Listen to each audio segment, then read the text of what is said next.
Life can take everything away from you except one thing: your power to decide how you feel and see things at any moment, no matter outside circumstances. At any moment, you can choose to act disciplined, stoic, masculine, present, confident. When you act this way willingly and love it, see it as fun, you don't have to use self-control. You are not tempted by things because they don't align with your life vision. It's just not something that you do. By having a strong identity, you don't need willpower. You don't need blocking apps. You don't need extensions. Following your values fulfills you enough that you don't need anything else. If you forget, know that you can derive pleasure from following your values, from the effort itself, just like with any action. Just immerse yourself in the task and say to yourself, this is hard, and because it's hard, it will make me better, and I will feel better because of it later. Instead of regret, I will feel pride. The effort will be the good part, and I will love it and see it as fun. There will be hard and boring days, but if you are not experiencing hardship, you are not getting better. Comfort is the enemy of progress. Your actions define you, not your thoughts, not who you tell yourself who you are, not your bullshit rationalizations, and as described above, you can choose to feel how you want and therefore act how you want. Want to approach and feel no attachment to the outcome. Get into that mindset and do it. Want to be disciplined, masculine, stoic? Get into that mindset and do it. If you don't want to feel a certain way, don't entertain such thoughts and actions because every single action matters. You need to align every single action with your values and the person you identify as. Otherwise, there will always be a pull towards one side or the other. You can't say you're faithful and then jerk off. You can't say you're disciplined and then procrastinate. Deep down, you want an uncomfortable and tough life. You know that. Don't think and just take action. In every endeavor, if you think long enough, the more you make it into a bigger deal than it is, and you will find a reason to back out. Think of only the next step, not the next 2 steps or the 100 steps.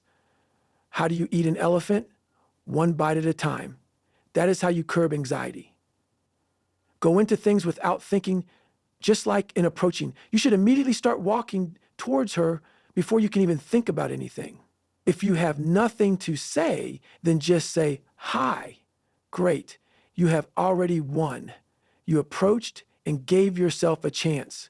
Even if you do get the courage to walk up after thinking for a couple minutes what to say, you will perform way worse due to the fear/anxiety that has accumulated in you because you have put so much importance on getting it right.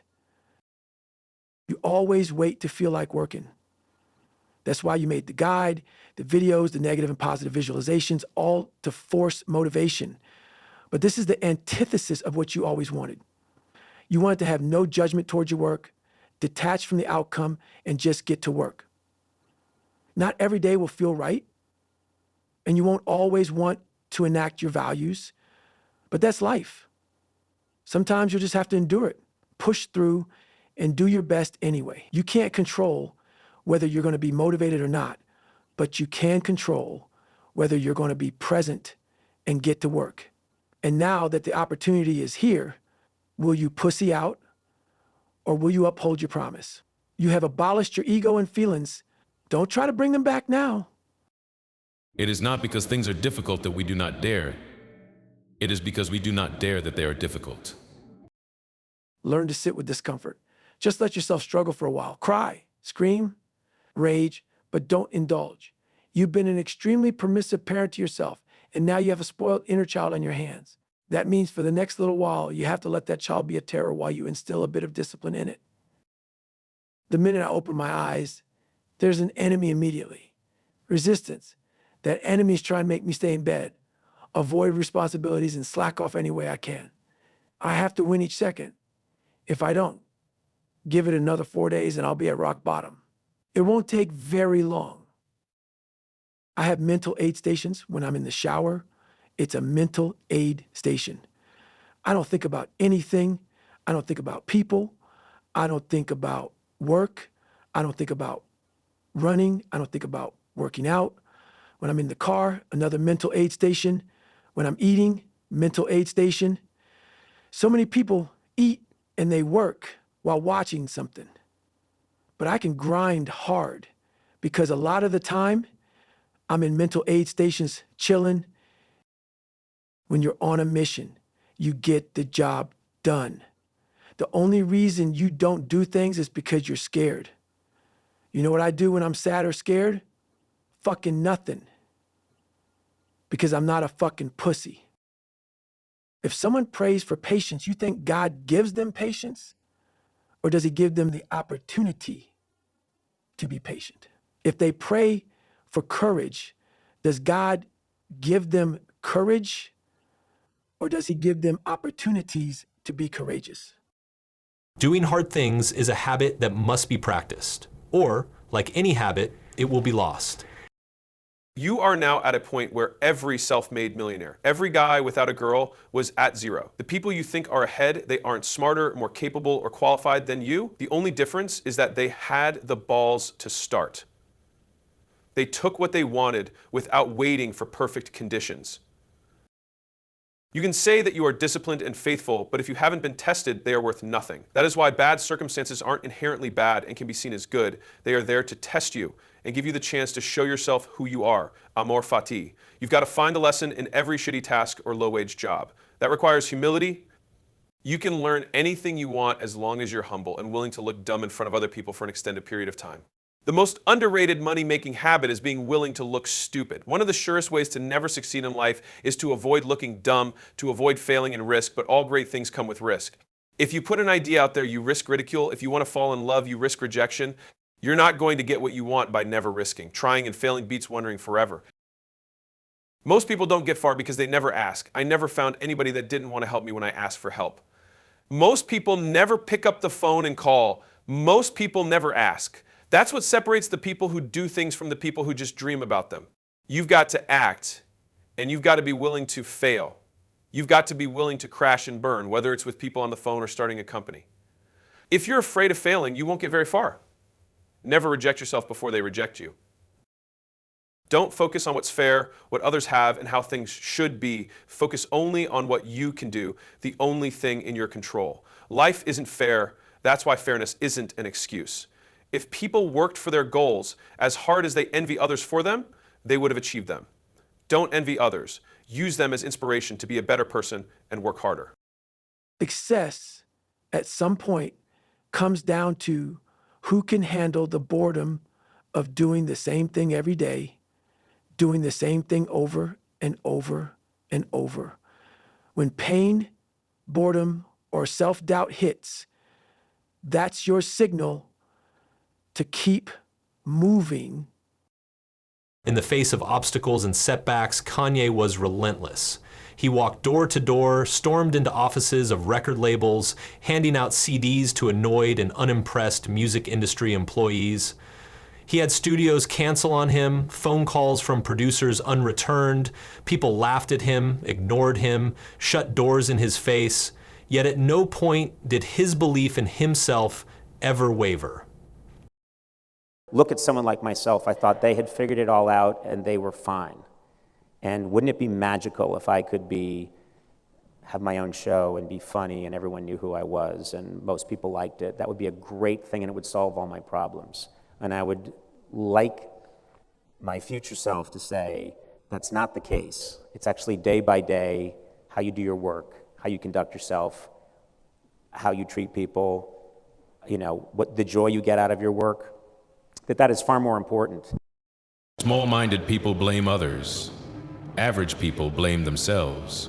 The wise see all blame as foolishness. I can control my thoughts as necessary. Then how can I be troubled? What is outside my mind means nothing to it. Not to assume it's impossible because you find it hard, but to recognize that if it's humanly possible, you can do it too. You could be good today, yet you choose tomorrow. Take the first step. No one can stop you from that. Imagining and talking about the goal and doing the goal compete for the same resources, time, energy, focus. You can choose to indulge in the fleeting satisfaction of talking and imagining the goal, or you can choose the enduring pride that comes only from action. I wanted to become the best person I could be. I have things I want in my life. I want to buy my mom a big house. I want to be a great father. I want to help people. I want to be present with my friends. But spending all day on Instagram, watching YouTube videos, and running away from my responsibilities won't get me there. It took me 19 years to figure that out. Once I figured out what I really wanted, I stopped caring about small, insignificant things. I stopped waiting. No matter what, I had to keep going. That's drive. You've got to figure out what you truly want, and you have to figure out why you want it. Those things have to be really clear. Because when you're out there fighting, you're going to forget why you're there. You're going to ask, why am I even doing this?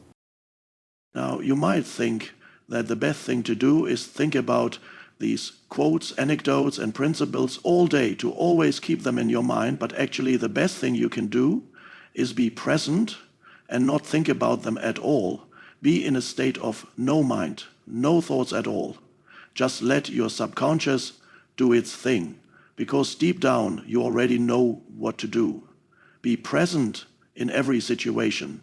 Every time you realize that you are not present, remember that and try to do it in every situation. Don't take your phone to the bathroom. Eat in silence. Drink tea and watch out the window. Touch objects and feel them to their core.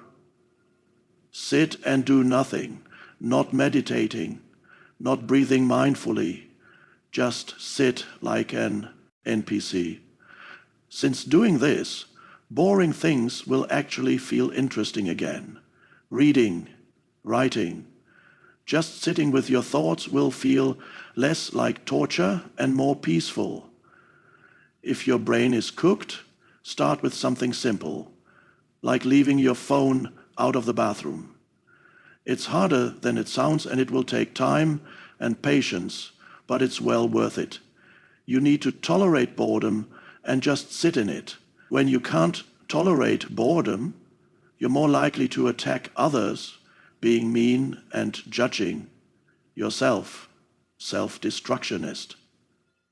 You would rather choose destruction than feeling boredom.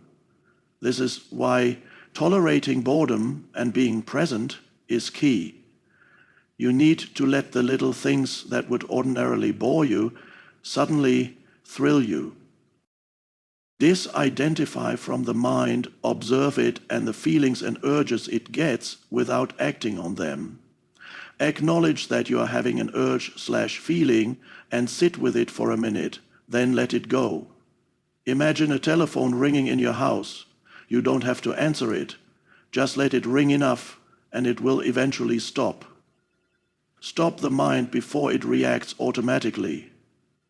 Don't craft out an identity out of your pain and your problem. All of your problems are illusions.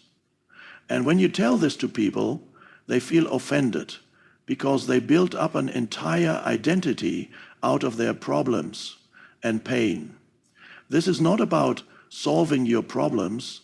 It's about realizing that there are no problems, just situations that need to be dealt with or accepted.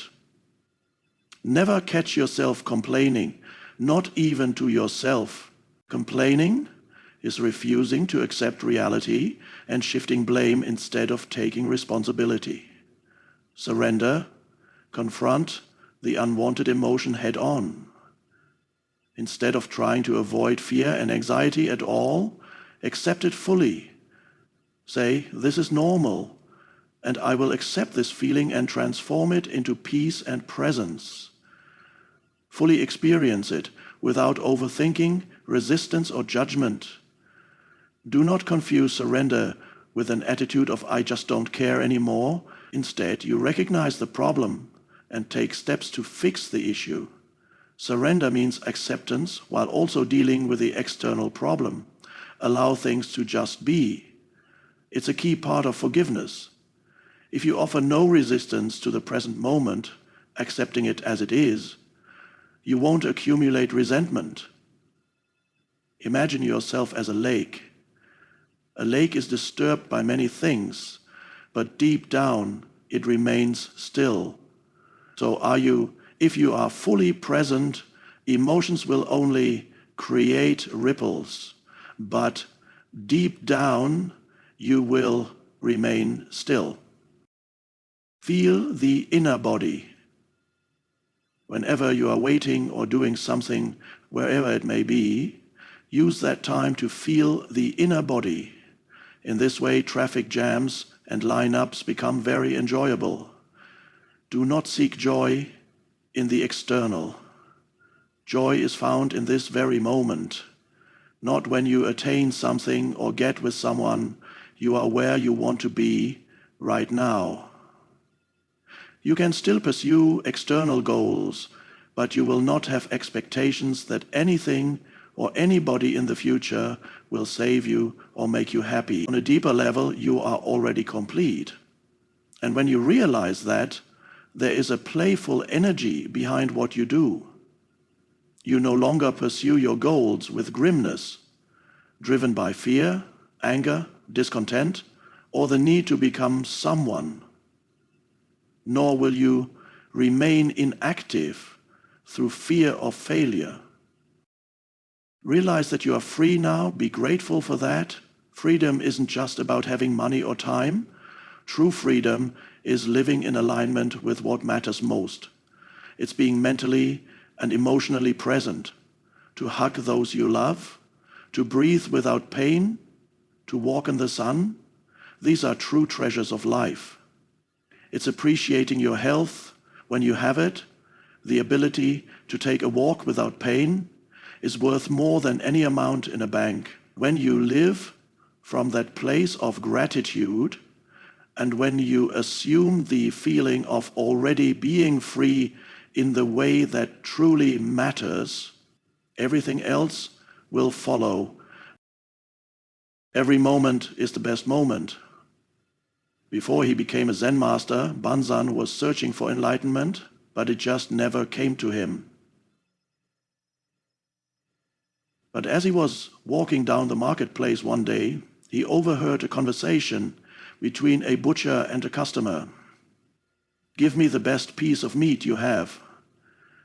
"Every piece of meat I have is the best." There is no piece of meat that is not the best. When you accept what is, every moment is the best. Negativity is a sign. Whenever you notice some form of negativity has arisen within you, look on it not as failure, but as a signal that is telling you, wake up, get out of your mind, be present. How do you drop all negativity? How do you drop a hot piece of coal? By dropping it. When someone says something rude or hurtful, instead of reacting negatively, let it pass through you without resistance. It's as if there's no one there. You can't argue with a fully conscious person. This is forgiveness, and it makes you invulnerable. Remember that you will die. Fears, stress, anxiety fade in the face of death. Live life as if death is right around the corner, because it is. You can be hit by a car, diagnosed with cancer tomorrow. Stop having dual priorities. That is why you suck at both. Focus on doing one or two things extremely well, consistently over a long period of time. Obsess over them, and anytime you're not doing something that brings you closer to them, stare at them and obsess over them like a monkey. When nothing seems to help, I go and look at a stonecutter hammering away at a rock, perhaps 100 times without as much as a crack showing. Yet at the 101st blow, it splits in two. And I know it was not that last blow that did it, but all that had gone before. No effort is in vain, it is just being stored. You are in the kingdom building season of your life, the time when the foundation is laid for everything that will come after. This is not the season for indulgence, for chasing fleeting pleasures, or for seeking validation from others or pursuing shallow intimacy. The phase of enjoyment, recognition, even love belongs to a future that must be earned. This is the hard part, the lonely part, but it's also the most important. Sacrifice now so that later you can choose your life rather than be at the mercy of it. In the early days of my gym, it was really tough for me. I was sleeping on the floor because I didn't have an apartment. It sounds cool in retrospect, but when you're sleeping on the floor of a gym because you can't afford two places and you've got kids the same age as you, partying on the rooftop of your gym, it's different. They would drive so I couldn't sleep, but I'd have to wake up at 4:00 to teach The 4:30 class, I taught all the classes, but then I also ran the whole business. I had 0 employees, so I did all the billing, I cleaned it, I fixed the equipment, I marketed and got leads, I did everything. Whenever it would be really hard for me, I would always think to myself, as long as I don't quit, I win, and I did. Business is an infinite game. You only lose when you quit, when you stop playing. I would either become an underlived 30-year-old or an underskilled 30-year-old, and I would rather be underlived because skills are more important. To do that, you have to start turning down things that excite you, but don't get you closer to your goals. Have a Jocelyn and the Manifesto on you. They are reminders of your values and tools as well. Anytime you don't know what to do or you want to indulge, read them. The framework to getting better is a cost factor analysis. Do something for 100 repetitions, analyze, and see what constitutes the top results. Then try and make every repetition like that. For ideal days, your top results are the ones where you worked out, were present, didn't indulge, and worked hard towards your goals.